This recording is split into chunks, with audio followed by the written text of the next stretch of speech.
దేవుని ఘనమైన నామమునకు స్తోత్రములు. ఈ వాగ్దానమును వింటున్న మీకందరికీ మన ప్రభువును ప్రియ రక్షకుడైన యేసుక్రీస్తు నామములో శుభములు, మా హృదయపూర్వకమైన వందనములు. ఈరోజు మీ కొరకైన దేవుని వాగ్దానము కీర్తనలు గ్రంథము 20వ కీర్తన 4వ చరణము. నీ కోరికను సిద్ధింపజేసి నీ ఆలోచన యావత్తును సఫలపరచునుగాక. మంచి దేవుడైన యేసయ్య ఈ మంచి వాగ్దానమును నిశ్చయముగా నేడు మనందరి జీవితములలో నెరవేర్చునుగాక. ఆమేన్. ఈ వాగ్దానాన్ని వింటున్న ప్రియ దైవ జనాంగమా, మన దేవుడు మన పక్షముగా ఉండి మనము ఆయన సన్నిధిని సమీపించి ఆయనను కోరినవన్నీయు ఆయనను వేడుకున్నవన్నీయు నిశ్చయముగా మనకు అనుగ్రహిస్తారు.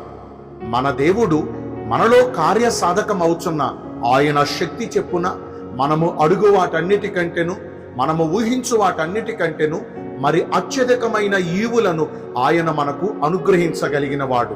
అంత మాత్రమే కాదండి, ఆ దేవుడైన యెహోవా క్రీస్తు యేసునందున్న మహిమైశ్వర్యము చెప్పున మనము ఏమి అడుగుచున్నను అవన్నీ కూడా నిశ్చయముగా మనకు దయచేస్తారు. మరి నేడు ఈ వాగ్దానాన్ని వింటున్న ప్రియ దైవ జనాంగమా, మన దేవుని యొద్దకు మనము వచ్చి ఆయనను వేడుకున్నవన్నీ, ఆయన ఎదుట మనము చేసిన ప్రార్థనలన్నిటినీ సఫలపరచుచు మన కోరికను సిద్ధింపజేసి మన ఆలోచనలన్నిటినీ కూడా ఆయన అంగీకరించి నెరవేర్చాలంటే మనము గ్రహించాల్సిన మొదటి విషయము, మన కోరికలన్నీ తృప్తిపరచబడినట్లుగా మనము కూడా దేవుడు కోరికను నెరవేర్చగలగాలి. దేవుడు కోరినట్లుగా మనము జీవించగలిగితే, దేవుడు కోరినట్లుగా మనము ప్రవర్తించగలిగితే మన కోరికలన్నిటినీ ఆయన నిశ్చయముగా నెరవేరుస్తారు. మనకు ఒక అలవాటు ఉందండి, ఎంతసేపు మన కోరికలను కోరటం, మన ప్రార్థనలలో మన అక్కరలను అడగటం, మనకు అవసరమైనవన్నీ ప్రభు పాదాల ముందు ప్రజెంట్ చేయటం మనం నేర్చుకున్నాం. దేవుడు ఇచ్చేవన్నీ మనం పొందుకుంటాం, మనం తెలుసుకున్నాం. కానీ ఏనాడైనా ఏ ఒక్కరైనా నేను కోరినవన్నీ నాకు దయచేస్తున్న యేసయ్య, అసలు నా ద్వారా మీరేమి కోరుతున్నారు, నేను ఎలాగున ఉండుట మీరు కోరుతున్నారు, నా విషయములో మీరేమి ఆశిస్తున్నారు అని ఎప్పుడైనా మనం ప్రభువుని అడిగామా? ఈ రోజున ఈ వాగ్దానం ద్వారా ప్రభు మనకు సెలవిస్తున్నారు, మనము కోరినవన్నీ కాదనకుండా ప్రభు మనకు దయచేయాలంటే ఆయన కోరినట్లుగా మనము జీవించాలి. మరి మన విషయములో దేవుడు ఏమి కోరుతున్నారు? బలులు అర్పించుట, నైవేద్యములు సమర్పించుట, హోమములు అర్పించుట, ఇతరాత్రమైన విషయాలను మాత్రమే దేవుడు కోరుతున్నారా? అవి మాత్రమే ప్రాముఖ్యమైనవా? చాలా మంది ఏం చేస్తున్నారు, ఇవన్నీ అర్పించేసి కానుకలో, అర్పణలో, బలులో ఇంకా ఏదో ఇతరాత్రమైనవి అర్పించేసి ఇవి చాలు దేవుడికి, ఇక మేము ఇవి అర్పించాం కాబట్టి దేవుడు కూడా మా కోరికలు తీర్చాలని కోరుతున్నారు. మనం ఆయన పిల్లలం కాబట్టి మనకు ఏది అవసరమో దేవుడికి ఖచ్చితంగా తెలుసండి. మనము అడగకపోయినా మన అక్కర ఎరిగిన దేవుడు మన కోరికలన్నిటినీ తృప్తిపరుస్తారు. కానీ మనం గ్రహించాల్సిన ప్రాముఖ్యమైన విషయం, ఆయన మన విషయంలో ఏమి కోరుతున్నారు. ఇందాక మనం తెలుసుకున్నాం, కేవలం బలులు, నైవేద్యాలు, హోమములు, కానుకలు, అర్పణలు ఇవి మాత్రమే ప్రైమరీ థింగ్స్ కాదు దేవుడికి. వీటిని మాత్రమే కోరి అవి మాత్రం చాలు నాకు అని చెప్పే దేవుడు కాదు మన దేవుడు. బలులను కోరుకునే దేవుడు కాదు మన దేవుడు. మరి ఆయనకు కావాల్సింది ఏంటి? కొన్ని విషయాలు మనం తెలుసుకుందాం.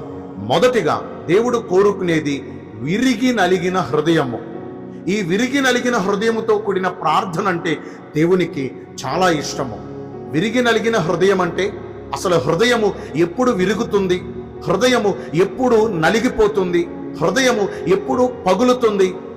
మనము చేసిన పాపాలు, మనము చేసిన దోషాలు, మనము చేసిన అతిక్రమ క్రియలు, దేవునికి ఇష్టము లేని పనులు, ఇవన్నీ తప్పు అని మనకు తెలిసినప్పుడు మనము పశ్చాత్తాపడతాం. చూడండి, ఆ పశ్చాత్తాప హృదయం అంటే, ఆ కన్నీళ్ల పర్యంతమై మనం చేసే ప్రార్థన అంటే ప్రభుకి ఎంతో ఇష్టం.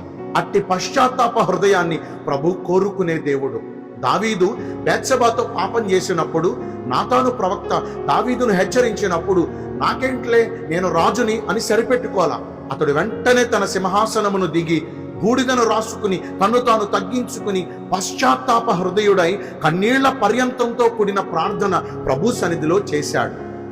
దావీదు అంటాడు, నా కన్నీళ్లలో నా పరుపు తేలి ఆడినది అంటాడు.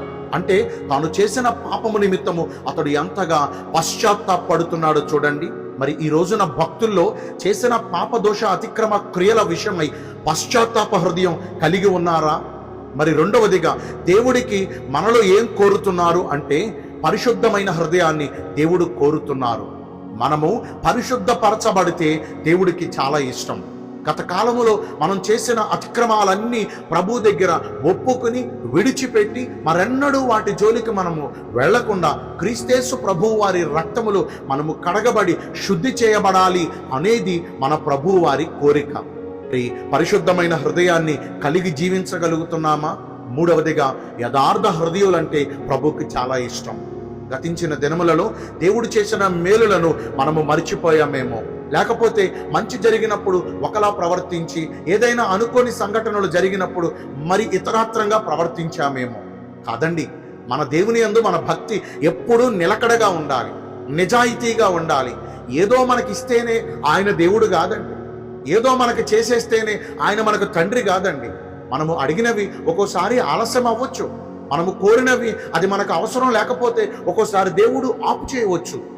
మన యథార్థత అక్కడే బయటపడిపోతుంది. ఇస్తే ఒకలాగా, ఇవ్వకపోతే మరొకలాగా. మరి మన భక్తుడైన యోబును ఒకసారి జ్ఞాపకం చేసుకోండి. అన్నీ కలిగినప్పుడు ఎలా భక్తి చేశాడో, సర్వస్వం కోల్పోయినప్పుడు కూడా తన భక్తిని ఇంకా పెంచాడు. తన యథార్థతను బట్టే దేవుడు కొంత పరీక్ష పెట్టిన కొంతకాలానికి 2 అధికంగా యోబును ఆశీర్వదించారు. ప్రియ దైవ జనాంగమా, మనము దేవుడు కోరినవన్నీ ఆయనకు ఇవ్వగలిగితే మనము కోరినవన్నీ ప్రభు మనకిస్తారు. మరి దేవుడు కోరినవేంటో మనం తెలుసుకున్నాం. ఇక మీదట ఆయన ఉద్దేశాలు నెరవేర్చడానికి మనము ప్రయత్నం చేద్దామా? దేవుడి కొద్ది మాటలు మన వినికిడిలో దీవించునుగాక. ఆమేన్. మీ అందరి కొరకు వచ్చిన ప్రార్థన చేస్తానండి. పరిశుద్ధుడా, ప్రేమ కలిగిన యేసురాజా, మీ కృపగల ఘనమైన నామమును బట్టి నిండు మనసుతో కోట్ల కొలదిగా మీకు మా కృతజ్ఞత స్తుతులు స్తోత్రములు వందనాలు చెల్లిస్తున్నాము. మేము కోరినవన్నీ మీరు మాకు దయచేయాలంటే మీరు కోరినట్లుగా మేము జీవించాలని ఈరోజు వాగ్దానము ద్వారా తెలుసుకున్నాం. తెలిసిన ప్రకారము మేము జీవించి ఈ వాగ్దాన ఫలమును పొందుకునే కృప నేడు మాకందరికీ దయచేయండి. ఈ రోజున ఎందరైతే పుట్టిన రోజులను, వివాహ దినములను, ఇతరమైన శుభకార్యములను జరిగించుకుంటున్నారో వారందరికీ మెండైన దీవెనలు కుమ్మరించమని, మీరాకడ కొరకు మమ్మను సిద్ధపరచమని యేసుక్రీస్తు ప్రశస్త నామమున ప్రార్థించి వేడుకొనుచున్నాను మా ప్రియ పరలోకపు తండ్రి. Amen. May God bless you all. Thank you.